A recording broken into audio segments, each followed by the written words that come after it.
Hi అండి, welcome to Swetha Krishna blogs. ఈరోజు మన ఛానల్లో వీడియో వచ్చి నెల్లూరులో జరిగిన రొట్టెల పండుగ విశేషాలతో కూడుకుందండి. ఈ రొట్టెల పండుగ జూలై 17వ తేదీ నాడు ప్రారంభమైంది. 5 రోజుల పాటు ఈ రొట్టెల పండుగ అనేది జరిగిందండి. అది కూడా బారా షాహిద్ దర్గా అంటారు. ఈ దర్గా చాలా ఫేమస్ అండి. ఈ దర్గా అసలు ఇక్కడ దర్గా అండ్ ఈ రొట్టెల పండుగ ఎలా వచ్చింది, అసలు దీని చరిత్ర ఏంటి అనేది నేను లాస్ట్ ఇయర్ వీడియోలో క్లియర్గా చెప్పున్నానండి. దాని లింక్ అనేది డిస్క్రిప్షన్లో ఇస్తాను. ఎవరైనా ఈ చరిత్ర గురించి దీని విశేషాల గురించి తెలుసుకోవాలనుకుంటే ఆ వీడియో ఖచ్చితంగా చూడండి. ఇక్కడైతే నేను అంత డీటెయిల్డ్ ఇన్ఫర్మేషన్ అయితే ఇవ్వట్లేదు. సో నేను కూడా ఈ దర్గాకి వెళ్ళానండి, దర్శనం చేసుకున్నాము, అలాగే రొట్టెలు కూడా పట్టుకున్నాను. ఎందుకంటే నాకు మా అమ్మ ఉన్నప్పుడు వచ్చి ఇలా రొట్టెల పండుగ అనేది మా అమ్మ ఖచ్చితంగా చేసుకునేదండి. అంటే చదువు రొట్టె కానీ, ఆరోగ్య రొట్టె కానీ, ఉద్యోగ రొట్టె కానీ ఇట్లా మా అమ్మ కూడా నమ్మకంగా వెళ్ళి చేసేది. తర్వాత మా అమ్మ చనిపోయినప్పటి నుంచి నేను చేయడం అయితే మానేశాను. ఫస్ట్ టైం నేను 4 ఏళ్ల తర్వాత అయితే నేను కూడా వెళ్ళాను. ఎందుకంటే రీసెంట్గా మా చిన్నోడికి చాలా సీరియస్గా హెల్త్ ఇష్యూ ఫేస్ అయిందండి. దగ్గర వాడిని ఒక 20-25 డేస్ హాస్పిటల్లో పెట్టుకొని ఉన్నాము. సో ఒక నమ్మకంతో ఇక్కడికైతే వచ్చానండి, ఇక్కడ రొట్టెలు పట్టుకుందామని. సో నేను పట్టుకున్న రొట్టెలు వచ్చి చదువు రొట్టె, ఆరోగ్య రొట్టె, వివాహ రొట్టె. చదువు రొట్టె వచ్చి పిల్లల చదువు కోసము, అలాగే ఆరోగ్య రొట్టె చెప్పాను కదండి, ముఖ్యంగా వెళ్ళింది ఆరోగ్య రొట్టె కోసమే. సో అది ఒక నమ్మకం అండి. సో దీనికి సంబంధించిన వీడియో మీకు అంటే ఇంకా డీటెయిల్డ్ ఇన్ఫర్మేషన్ అనేది డిస్క్రిప్షన్లో లింక్ రూపంలో ఇస్తాను, చూడండి. సో ఇక్కడ వచ్చి ఈ గంధం కోసం అందరూ కూడా తప్పిస్తుంటారండి, అంత పవర్ఫుల్ అంటుంటారు. సో లక్కీగా మా పెద్దోడికి గంధం అనేది పెట్టారు. సో చూస్తున్నారు కదా, ఇక్కడ రొట్టెలు ఎలా పట్టుకుంటారు, ఆ సాంప్రదాయం ఏంటి అనేది ఈ వీడియోలో ఉంటుందండి.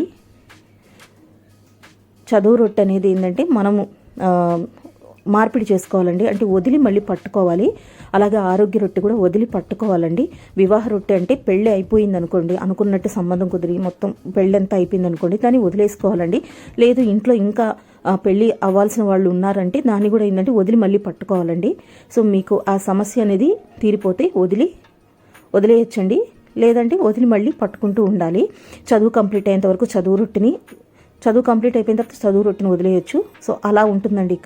ఇక్కడ రకరకాల రొట్టెలు అండి, విదేశీయానం రొట్టె, ఇల్లు రొట్టె, సౌభాగ్య రొట్టె, విద్యా రొట్టె, సంతానం రొట్టె, వివాహ రొట్టె, ఆరోగ్య రొట్టె, ఇలా రకరకాల రొట్టెలు ఉంటాయండి. సో ఎవరికి కావాల్సింది వాళ్ళు ఇక్కడ చక్కగా ఇచ్చిపుచ్చుకుంటూ ఉంటారు. సో దానికి సంబంధించిన వీడియో అంతా ఉందండి. నెక్స్ట్ వీడియో అంతా కూడా మొత్తం ప్లే అవుతుంది, చూస్తూ ఉండండి. ఎందుకంటే నేను ఇక్కడ వాయిస్ ఓవర్ అనేది ఇవ్వట్లేదు. ఈ దర్గాలోంచి బయటకు వచ్చిన తర్వాత నేరుగా స్వర్ణాల చెరువుకి అయితే వెళ్ళిపోతున్నామండి. సో స్వర్ణాల చెరువులోనే ఆ చెరువులో దిగి ఈ రొట్టెలు అనేది మార్పిడి చేసుకుంటూ ఉంటారు. సో వీడియో అయితే చాలా బాగుంటుందండి. దీనికి సంబంధించి డీటెయిల్డ్ వీడియో మీకు కావాలి అని అంటే మీరు డిస్క్రిప్షన్లో ఉన్న లింక్ని అయితే ఓపెన్ చేసి చూడొచ్చు. అలాగే ఇక్కడ అంగళ్ళు, ఇది ఒక పెద్ద జాతరలాగా అయితే జరుగుతూ ఉంటుంది. ఇక్కడ రకరకాల అంగళ్ళు ఉంటాయండి, తిండికి సంబంధించినవి కానీ, మనకి ఇంటికి సంబంధించినవి కానీ, ఫ్యాన్సీ వస్తువులు కానీ అన్నీ కూడా ఉంటాయి. ఇక్కడ గవర్నమెంట్ కూడా సహాయక చర్యలు చాలా బాగా చేపట్టారు. మనకి అన్ని ఎమర్జెన్సీకి సంబంధించిన ప్రతిదీ కూడా ఏర్పాటు చేశారండి. చాలా నీట్గా మొత్తం క్లీన్గా ఉంచారు. ప్రతిదీ కూడా చాలా బాగుందండి. ఈసారి ఇంకా బాగుంది. పైగా వర్షాలు పడుతున్నాయి కాబట్టి చాలా కేర్ అనేది తీసుకున్నారు. సో నెక్స్ట్ వీడియో అంతా కూడా మనం స్వర్ణాల చెరువు దగ్గర ఉంటుంది, చూడండి.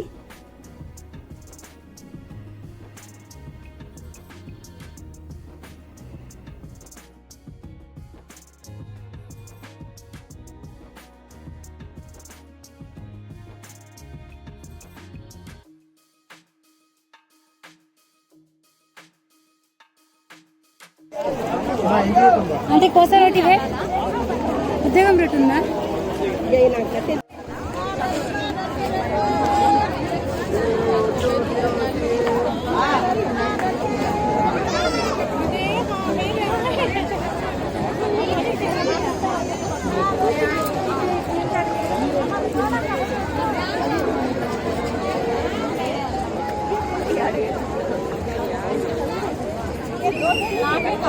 कड़ी की रोटी देते हैं, कड़ी की रोटी कौन देता है? कड़ी की रोटी कौन देता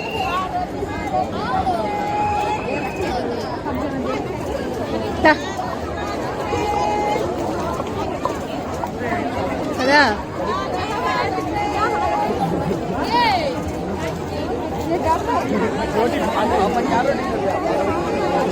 रोटी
ఇక్కడ రొట్టె పట్టుకోవాలనుకుని వచ్చిన వాళ్ళకి రొట్టె దొరక్కపోయినా ఎవరైనా రొట్టె మార్పిడి చేసుకునేటప్పుడు ఆ రొట్టె వాళ్ళ దగ్గర ఉంటే కొంచెం అడిగి తీసుకుంటారండి. అలా తీసుకున్నా కూడా నెక్స్ట్ ఇయర్ వాళ్ళ కోరిక కానీ తీరిందనుకోండి రొట్టె అనేది మార్పిడి చేసుకోవాలి. జతలు అనేది 4 జతలని తయారు చేసి 2 జతలని తయారు చేసి రొట్టె మార్పిడి చేసుకోవాలి. సో ఇక్కడ పట్టుకున్న వాళ్ళు కూడా తాము పట్టుకున్న దాంట్లో షేర్ అనేది ఇస్తుంటారు. సో చెప్పాను కదండి, ఇది ఒక గొప్ప నమ్మకం అని చెప్పాలి. సో నాకు కూడా వివాహ రొట్టె కానీ ఆరోగ్య రొట్టె కానీ అలాగ పట్టుకున్న వాళ్ళ దగ్గర నుంచి చిన్న పీస్ అనేది లభించిందండి. సో నెక్స్ట్ ఇయర్ నేను వచ్చి ఈ రొట్టెల్ని మళ్ళీ వదిలి పట్టుకోవాలి. సో ఇలా ఉంటుందండి ఇక్కడ. ఇకపోతే ఇంకా షాప్స్ అన్నీ కూడా చూస్తున్నారు కదా. సో చాలా కోలాహలంగా చాలా సందడిగా ఉంటుందండి. 5 రోజుల పాటు చాలా బాగా జరుగుతుంది. కానీ ఈ రొట్టెల పండుగ వచ్చి 5 రోజులు ఉంటుందండి. తర్వాత ఈ షాప్స్ అన్నీ కూడా ఇంకొక వారం రోజులు అయితే ఉంటుంది. Thank you for watching.